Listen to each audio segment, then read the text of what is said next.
Good morning. Good morning. All right. My name is Geoff Childs. Many of you probably haven't met me. My family and I are relatively new parishioners, having moved to Pittsburgh last fall.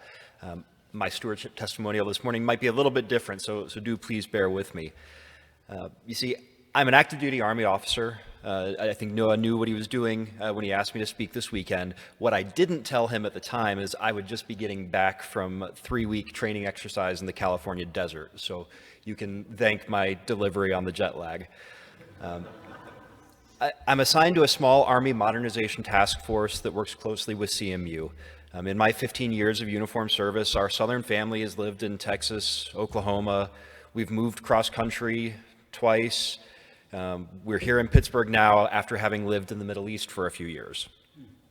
While our physical journey may be unique, our spiritual one may resonate with a number of you. I was born and raised Catholic, my wife, Laura, Presbyterian.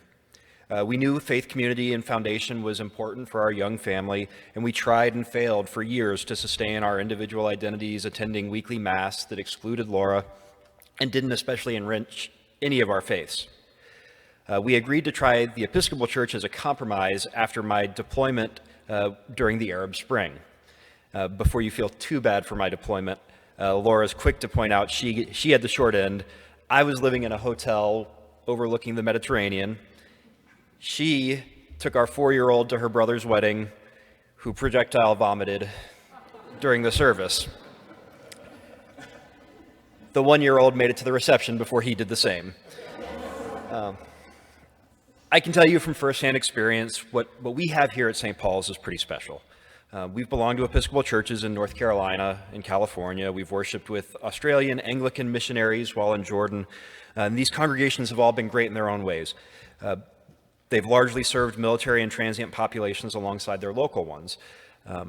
We have, in many ways, in every place we've been, felt more like recipients of a ministry than full members of a church community. It makes sense.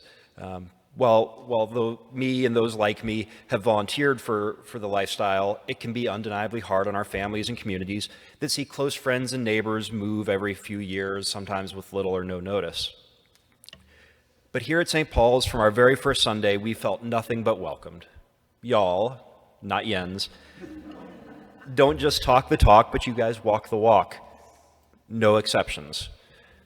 Through our experiences over the years of many different congregations, please take my word, St. Paul's is special. Whether your focus is faith formation, family fun, there are options here. There's ministries and ways to get involved both in the church and the local community, whatever your personal passions are, whether it's social justice, refugee care, interfaith worship, ministry here in the church building. The list goes on and on. Our stewardship theme this year is to renew and connect. St. Paul's has helped renew our faith by truly making us feel part of a family and not just passing through. It's rare for us to feel so connected to a transient home. And thanks to this congregation and the principles of faith that we live out here, we do feel just that. So as this stewardship campaign draws to a close, please consider pledging so that God can continue using St. Paul's to bless both the people inside these walls, but also the greater community outside our doors. Thank you.